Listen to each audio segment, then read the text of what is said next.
And U.S. Border Patrol El Centro sector hosted its annual border safety event where participants walked a mile through the desert to experience the dangers migrants face when crossing from Mexico into the U.S. Our reporter Manoa Tuiasosopo also participated in the walk and shares his experience with us. We're here in the Valley of Skulls, where we're taking a walk as if we were migrants crossing the border. This is not a friendly place to cross. This is one of the toughest deserts, the hottest anywhere in the United States that you can cross. There's little to no shade here, which you can imagine the dangers of heat-related illnesses or even death. Located south of El Centro in the mountainous Jucumba Wilderness, this area has claimed the lives of 3 migrants so far this year, which is less than half of the migrants who died here last year.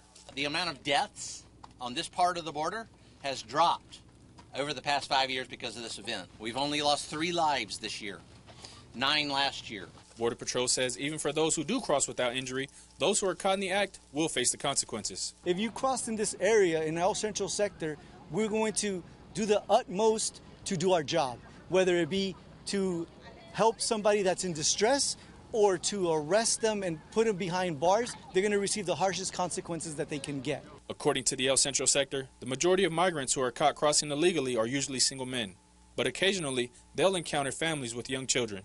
They share what happens in a case like this. If we do arrest a family group here in the desert, that family's kept together here in the desert on the way back to the Border Patrol station and in the Border Patrol station, and then whatever their disposition is after that, typically they remain together, but it's health and safety of the children. Throughout the event, the agency demonstrated some of their search and rescue techniques, such as their utility terrain vehicles that are equipped with armed patrol agents. They also deployed one of their 14 rescue beacons within the sector, which served as the finish line. It's located approximately 1 mile away from the border wall, which Border Patrol says migrants can use to signal for help if they are in distress. At the end of the trek, Border Patrol recognized several of their closest partners who attended the event. The director of the Mexicali Police Force participated in the walk, along with representatives from several consulates, including Mexico, Guatemala, and El Salvador.